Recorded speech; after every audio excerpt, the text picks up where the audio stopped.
খাওয়ার সময় আমি কোনো রিস্ক নেই না। অফিস থেকে সন্ধ্যাবেলা বাড়ি ফিরে দেখি গিন্নি রান্না করছে। রান্নাঘর থেকে বাসনের আওয়াজ আসছে। আমি চুপি চুপি ঘরে ঢুকে পড়লাম। কালো রঙের আলমারি থেকে বোতল বার করলাম। নেতাজি ফটো ফ্রেম থেকে আমাকে দেখছেন, কিন্তু এখন পর্যন্ত কেউ কিচ্ছুটি টের পায়নি, কারণ আমি রিস্ক নেই না। সিঙ্কের উপরে তাক থেকে গ্লাস বার করলাম আর টক করে এক পেগ গিলে ফেললাম। গ্লাস ধুয়ে ফের তা তাকের উপর রেখে দিলাম। হ্যাঁ, বোতলটাও আলমারিতে রেখে দিলাম। নেতাজি মুচকি হাসলেন।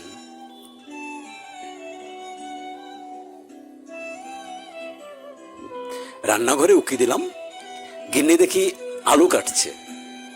কেউ কিছু টের পায়নি, কারণ আমি রিস্ক নেই না। গিন্নিকে জিজ্ঞেস করলাম, সমীরের মেয়ের বিয়ের কিছু হলো? গিন্নি: না, মেয়েটার ভাগ্যটাই খারাপ, এখনো পাত্র দেখছে। আমি আবার ঘরে গেলাম। আলমারি খুলতে গিয়ে এবার একটু শব্দ হলো। তেমন কিছু নয় অবশ্যই। বোতল বের করার সময় কোনো আওয়াজ করিনি। সিঙ্কের উপরের তাক থেকে গ্লাস নিয়ে চট করে দুপেক মেরে দিলাম। বোতল ধুয়ে সাবধানে সিঙ্কের মধ্যে রেখে দিলাম, আর গ্লাসটা আলমারিতে। এখন পর্যন্ত কেউ কিছু আঁচ করতে পারেনি, কারণ আমি কোনো রিস্ক নিই না। বাইরে এসে গিন্নিকে, যাই হোক, সমীরের মেয়ের বয়স এবার কি? গিন্নি: কি বলছো? 30 বয়স হলো, দেখতে আরো বড় বুড়োটে লাগে। আমি ভুলেই গেছিলাম সমীরের মেয়ের বয়স 30। তা ঠিক। সুযোগ বুঝে ফের আলমারি থেকে আলু বের করলাম। আলমারিটা আবার জায়গা বদলে ফেললো কি করে রে বাবা! তাক থেকে বোতল বার করে সিঙ্কের সঙ্গে মিশিয়ে চট করে আরেক পেগ পেটে চালান করলাম। নেতাজি দেখি জোরে জোরে হাসছেন। তাক আলুতে রেখে নেতাজির ছবি খুব ভালো করে ধুয়ে আলমারিতে রেখে দিলাম। গিন্নি: কি করছো দেখি? হ্যাঁ, ও গ্যাসের উপর সিং চড়াচ্ছে, কিন্তু এখন পর্যন্ত কেউ কিচ্ছু টের পায়নি, কারণ আমি কোনো রিস্ক নেই না।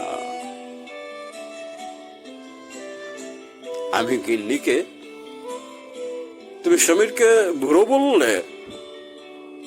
গিন্নি: বক বক করো না তো, বাইরে গিয়ে চুপ করে বসো, এখন তুমি কথা বলবে না। আমি আলু থেকে ফের বোতল বের করে মজাসে আলমারিতে আরো এক পেগ গিললাম। সিংটা ধুয়ে ওটাকে তাকের উপর রেখে দিলাম। ফটো ফ্রেম থেকে গিন্নি এখনো হেসে চলেছে। নেতাজি রান্না করছে, কিন্তু এখনো কেউ কিচ্ছু টের পায়নি, কারণ আমি কোনো রিস্ক নিই না। গিন্নিকে হাসতে হাসতে বললাম, তাহলে সমীর পাত্রী দেখছে? গিন্নি: শোনো, তুমি মুখে জলের ঝাপটা দিয়ে কোথাও চুপ করে বসো তো। আমি রান্নাঘরে গিয়ে চুপচাপ তাকের উপর বসলাম, কিন্তু এখন অবধি সমীর কিছু টের পায়নি, কারণ নেতাজি কোনো রিস্ক নেন না। সমীর এখনো রান্না করছে, আর আমি ফটো ফ্রেম থেকে গিন্নিকে দেখে এখনো হেসে চলেছি। কি যেন নিই না? ও হ্যাঁ, আলু নিই না। ধন্যবাদ।